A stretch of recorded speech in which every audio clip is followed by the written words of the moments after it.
नमस्कार दोस्तों, मेरे चैनल शिव भक्ति केपी में आपका स्वागत है। क्या आप भस्म कंगन का राज जानते हैं? आइए देखते हैं इस वीडियो में कि क्यों छोड़ना पड़ा इंद्रदेव को अपना घर। अगर आपको मेरी वीडियो अच्छी लगती है तो लाइक करें और मेरे चैनल को ज़्यादा से ज़्यादा शेयर और सब्सक्राइब करें और बने रहिए अपने चैनल शिव भक्ति केपी के साथ। धन्यवाद। श्री हनुमान जी महाराज के प्राकट्य के हनुमान जी इस धरातल पर हम सब मनुष्यों के कल्याण के लिए कैसे आए। आज भी अश्वस्थामा बलिर्व्यासो हनुमानस्य विभीषण कृपा परशुरामस्य सप्तैक चिरजीवन। ये 7 चिरजीवी आज भी हम सब के मध्य में हैं। हमारी दृष्टि उन्हें देखने के लायक नहीं है, इसलिए हम उन्हें देखने में समर्थ नहीं है, पर हनुमान जी आज भी पृथ्वी पर विराजमान है। आज भी हनुमान जी विराजमान है। परशुराम जी खैर 7 हैं, अब हनुमान जी की बात करेंगे आज हम। हनुमान जी महाराज कैसे अवतरित हुए, बड़े ध्यान से सुने। शंकर भगवान बड़े दयालु हैं, उनसे जो भी मांगे शंकर भगवान बिना हिचक दे देते हैं, बस वो प्रसन्न हो जाएं। अब वो प्रसन्न कैसे होंगे वो तो वो ही जाने। कहे तो छोटी छोटी बातों पे प्रसन्न हो जाएं, कहे तो बड़ी बड़ी बातों पे प्रसन्न ना हो। शंकर भगवान तो बोले ना। एक वृत्तासुर नाम का दैत्य हुआ, एकदम शांत। हम कार्यकर्ताओं से भी निवेदन, थोड़ा हाथ जोड़ के आवाज न करें। और बहुत अच्छा लग रहा है कि आप लोग इतनी बड़ी संख्या में पधार रहे हैं, बहुत अच्छी बात है। और सनातनियों से निवेदन है कि बहुत अच्छा लगता है जब आप लोग एकत्रित होते हो। इतनी बड़ी पूरी आस्था पे जब बड़ी प्रशंसा हो रही, लोगों का फोन आ रहा है आप लोगों के लिए कि इतने लोग फ्री बैठे वहां, बड़ी भीड़ आ रही है महाराज, बहुत प्रशंसा कर रहे हैं, मजाक नहीं, सच्ची में। ये तो मैंने कह दिया आपसे, पर वो लोग तो कह रहे हैं कि वाह महाराज, लगता नहीं कि आप कनाडा में कथा कर रहे हैं। ऐसा लग रहा है जैसे वहां के लोगों ने माहौल बना रखा है कि आप भारत में ही किसी कोने पर कथा कर रहे हैं। हमारे भारत में भी 1-2 प्रदेश ऐसे हैं, उनको तुम कनाडा ही समझो। वहाँ हिंदी विंदी ज़्यादा नहीं समझते हैं वो लोग, वो तो वहाँ भी पब्लिक बहुत कम रहती है। उनसे ज़्यादा आप लोगों की संख्या है यहाँ पर। आज कैमा दिन है? 4 दिन हो गए, 5 दिन और चाहिए तभी तुम्हारी इज्जत बचेगी। हाँ ऐसे ही 4 दिन निकले वहाँ, और बढ़िया से ऐसे ही श्रद्धा आप लोगों की हमें चाहिए। खैर, वृत्तासुर नाम के दैत्य ने भूत बावन भोलेनाथ का कठोर तप किया, बहुत तप किया। शंकर भगवान प्रसन्न हुए। शंकर भगवान ने कहा कि हमसे कोई वरदान मांगो, हम तुम्हारी तपस्या से बड़े प्रसन्न हैं। वृत्तासुर बोला, मुझे यह पता चला है कि आपके हाथ में एक कोई कंगन है, कंगन है, और उस कंगन में बहुत शक्ति है। इतनी शक्ति है उस कंगन में, इतनी शक्ति है कि जिसके भी सर पे रख के अगर उसे भस्म बोल दिया जाए तो भस्म हो जाता है। क्या ये कंगन आप हमें दे सकते हैं?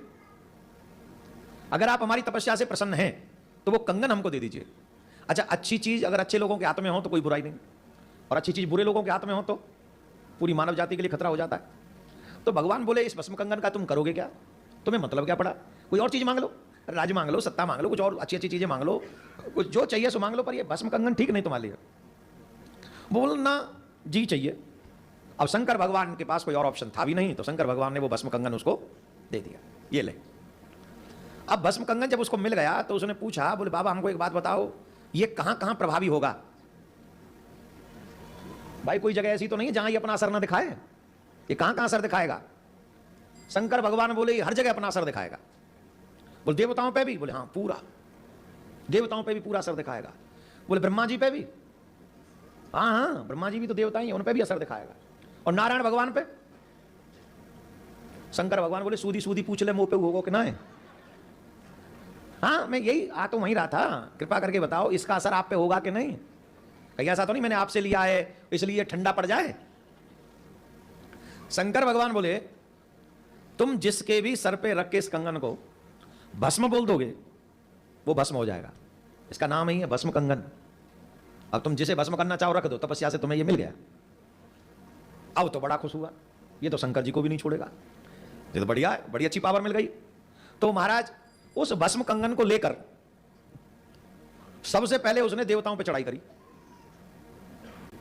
सबसे पहले देवताओं के ऊपर चढ़ाई करी और देवताओं से युद्ध किया। बहुत देर युद्ध करता रहा और जब देवताओं में से इंद्र के पास पहुंचा तो इंद्र के पास पहुंचा तो भस्म कंगन लेके कहा, देख रहा है ये क्या है, या तो स्वर्ग खाली कर दे नहीं तो स्वाहा। महाराज देवराज इंद्र ने देखा तो शंकर भगवान का भस्म कंगन है, इससे कोई बचने वाला, जट छोड़ के भाग गए, स्वर्ग को छोड़ के भाग गए। और महाराज जम के बैठ गया स्वर्ग की गद्दी पर, बैठ गया। अब जब बैठ गया तो महाराज देवता त्राईमाम त्राईमाम त्राईमाम करें, कहां जाएं, क्या करें, कैसे करें। ब्रह्मा जी कहे हम कुछ नहीं कर सकते, शंकर भगवान के भस्म कंगन के आगे हम क्या करें? शंकर भगवान बोले अब हम भी कुछ नहीं कर सकते, अब तो जब तक इसका अंत नहीं होता तब तक झेलो। पर महाराज ये बताओ इसका अंत होगा कैसे? किसी भी व्यक्ति का अंत हो सकता है उसका चरित्र से। ध्यान से सुनना, कितना भी शक्तिमान हो, कितना भी पदवान हो, कितना भी महाज्ञानी हो, कुछ भी हो, जब चरित्र से पतन होगा तो उसका पूरा नाश हो जाएगा, पूर्ण। और आज के युवाओं को यह चीज सीखनी चाहिए कि जिसको हम केयरलेस बने जिसके लिए, वही महत्वपूर्ण है हमारे लिए। आप हमारी बात पे विश्वास ना करो तो हम आपको एक सिर्फ वो क्या बोलते हैं उसको, टास्क देते 6 महीने का। आज अपनी सेल्फी खींचो और 6 महीने तक ब्रह्मचर्य का पालन करो। मानसिक तौर पर भी ब्रह्मचर्य का पतन नहीं होना चाहिए। और 6 महीने बाद अपना तेज देखना अपने चेहरे पे, फिर फोटो खींचना और फिर बताना कि कौन सा फोटो तुम्हारा ज्यादा अच्छा है। इस ब्रह्मांड की कोई भी क्रीम तुम्हारे चेहरे पे वो चमक नहीं ला सकती जो ब्रह्म तेज ब्रह्मचर्य ला सकता है। मात्र 6 महीने। 6 महीने में तुम इतने बलवान, इतने स्ट्रांग हो जाओगे इंटरनली कि तुमको लगेगा कि तुमने क्या पाया है। और लगातार 6 महीने अगर तुम ब्रह्मचर्य के साथ साथ गुरु मंत्र का जाप भी करते रहे, तुम इसके अधिकारी हो जाओगे कि तुम्हें परमात्मा दर्शन दे। तुम इसके अधिकारी हो जाओगे। इतना बड़ा प्रभाव है ब्रह्मचर्य का। लेकिन इस बात को अगर हम अपने बच्चों को बताएं तो बच्चे मानेंगे नहीं, क्योंकि मोबाइल में जिनका जीवन पूरा निकल रहा है, कैसे कैसे शब्द वो सुन रहे हैं, कैसे कैसे दृश्य वो देख रहे हैं, उनसे हम ये आशा रखें कि वो 6 महीने ब्रह्मचर्य बात भी ना करें कोई स्त्री पुरुष की। ये कैसे संभव होगा? वो भी आज के युग में करने वाले आज भी कर रहे हैं। अगर हम भी संभव हो सके तो करना चाहिए। अभी तो आप ही लोगों ने कल कहा था ना, character is loss, everything is loss, सब खत्म। तो मेक योर कैरेक्टर बहुत जरूरी है। बोले जिसका पतन बल से ना हो उसका पतन चरित्र से हो सकता है। बोले क्या करें? बोले नारद जी को नियुक्त करो। नारद जी को नियुक्त कर दिया। नारद जी पहुंचे स्वर्ग में, और स्वर्ग में तो वो बैठा ही था। तो द्वारपालों से कहा कहो नारद जी आए मिलने। अच्छा ये नारद जी ऐसे हैं, इनकी देवता भी पूजा करें और दैत्य भी पूजा करें। इनकी सेटिंग हर जगह है। नारद जी की सेटिंग हर जगह है। बाकी ऐसा ही होना चाहिए, नारद जी जैसा हर जगह घुस जाते हैं और सब लोग आदर करते हैं। सिंहासन पर भाई आइए प्लीज कम, प्लीज कम। पर ये थोड़ा अलग टाइप का था। कौन है? बोले नारद जी आए। उनको कहो वहीं से प्रणाम करते हुए आए हमको, हम स्वर्ग के राजा हैं। हम स्वर्ग के राजा हैं तो हम बड़े आदमी। नारद जी से कहा कि वो तो यूं कह रहे हैं कि वहीं से प्रणाम करते हुए आओ। बोले अवश्य वो इसी लायक हैं प्रणाम कर, पर अभी आधे अधूरे हैं। हम तो आए यही बताने के लिए कि तुम अधूरे हो, पूरे बनो। अच्छा ऐसे लोग बड़े क्रैक होते हैं। बोले हम अधूरे? बुलाना नारद को। नारद जी को बुलाए। बोले आप कह रहे थे हम अधूरे? बोले हाँ आप अधूरे हैं, और अधूरे पावरफुल नहीं माना जाएंगे तो कब पूरे होंगे? बोले शादी करो अपनी। कोई भी पुरुष तब तक संपन्न नहीं जब तक गृहिणी घर में ना जाए। गृहिणी घर में आए, पूर्ण बनो, बढ़िया स्ट्रांग हो, गृहस्थ आगे बढ़ाओ तो तुम इस लायक बनोगे। हाँ तो कोई बुराई नहीं, इतनी स्वर्ग की अप्सराएं ये सब। अरे आप स्वर्ग के राजा हैं, इन अप्सराओं से ब्याह करोगे? अरे राम राम राम, आप अलग हो, तुम सबसे डिफरेंट हो। सबसे डिफरेंट कुछ होना चाहिए। सबसे बड़ा सुंदर रत्न स्त्री रत्न है, जो इस ब्रह्मांड का सबसे सुंदर स्त्री रत्न है, वो तुम्हें मिलना चाहिए। नारद जी से पूछा कौन है वो? बोली हमसे मत पूछो, तुम ढूंढो। अरे ऐसे हम कहां ढूंढेंगे, ब्रह्मांड बहुत बड़ा है, आप हर जगह जाते, आप ही बताओ। बोले देखो सबसे ज्यादा सुंदर रत्न अगर कोई है तो वो पार्वती जी। पार्वती जी से विवाह होना चाहिए तुम्हारा। तो बोला क्या बात कर रहे हो, वो मेरे गुरु माँ हैं, गुरु जी हैं, उन्होंने भस्म कंगन दिया है, उनसे विवाह। अरे बोले काय के गुरु जी? कौन से तुम्हारे कान फूंक दिए थे उन्होंने मंत्र थोड़ी दिया तुम्हें। अरे तुमने तपस्या करी तो उन्होंने तपस्या के बदले तुम्हें भस्म कंगन दे दिया, इसमें कौन से तुम गुरु जी बन गए? और सुनो विवाह के सिस्टम में मत सोचो, कर लो। अच्छा ऐसे लोग थोड़ी मोटी बुद्धि के और होते हैं, उतनी समझते हैं जितने की समझा दी जाए। वो समझ गया कि हाँ पार्वती जी से विवाह करना चाहिए। बोले कैसे होगा? अरे कैसे क्या होगा? बोले आप जाके बात करो। बोले ना मैं, अरे तुम डायरेक्ट बात करो। हाँ बोले बात सही है। तो तुरंत गया कैलाश पर्वत पे। कौन गया? अब वो भस्मासुर हो चुका है, भस्म कंगन आ गया ना, अब वृत्तासुर नहीं रहा, भस्मासुर हो गया। आपके भी कॉलोनी में अगर कोई ऐसा आदमी रहता हो जो सबको तंग ही करता रहता हो तो गाली मत दिया करो उसे, सिर्फ भस्मासुर कह दिया करो। उसका काम ही है सबको दुख देना, उसको दे ही नहीं सकता किसी को। तो जब भी कहो कहाँ जा रहे हो? बोले भस्मासुर गए। अरे क्यों परेशान हो रहे? बोले भस्मासुर की वजह से। अरे किसकी आवाज आ रही है? मैंने कुछ नहीं कहा, कहो। और मैं गारंटी से कह रहा हूं तुम लोग कहीं ना कहीं किसी न किसी एक भस्मासुर से दुखी हो। यहां सब दुखी होंगे एक एक भस्मासुर से। और घबराना नहीं, कोई तो तुमसे भी दुखी होगा।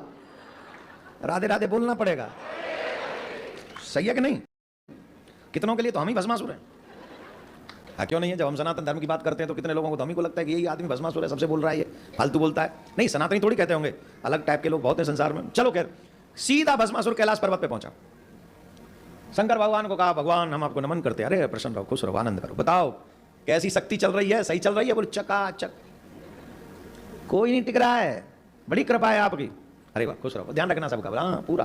पर हमको एक बात बताओ, ये भस्म क्यों रमाते हो, मेरे छाला क्यों पहनते हो? अरे बोले हम लोग बैरागी लोग हैं, हमें क्या मतलब? बाबा जी लोग, बाबा हो आप? बोले हाँ। तो बाबा हो तो ये पार्वती जी क्यों रखी हुई? ये समाज में कैसा मैसेज जा रहा है? ये मैसेज अच्छा नहीं जा रहा है कि बाबा हो के पार्वती रखी हुई है।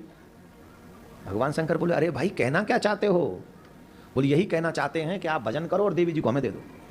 अरे शर्म करो, तुम्हारी रूमा है, माँ बराबर है। सुनो, तपस्या करिए तब कंगन मिला है, कोई दान में नहीं दिया आपने हमको।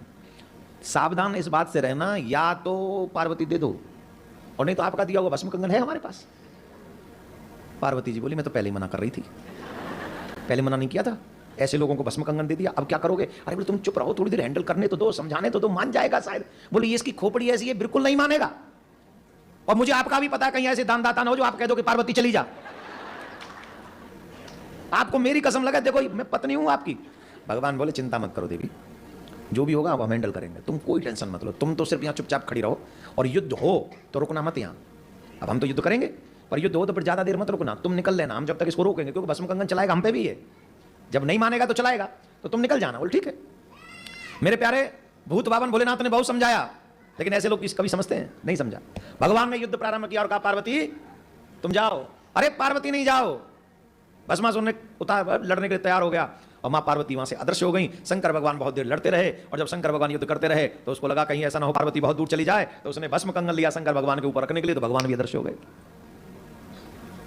शायद स्वर्ग गए होंगे, देवताओं के पास गए होंगे, स्वर्ग में भागे, देवता मिले, फिर भस्म कंगन दिखाया, देवता भी भाग गए।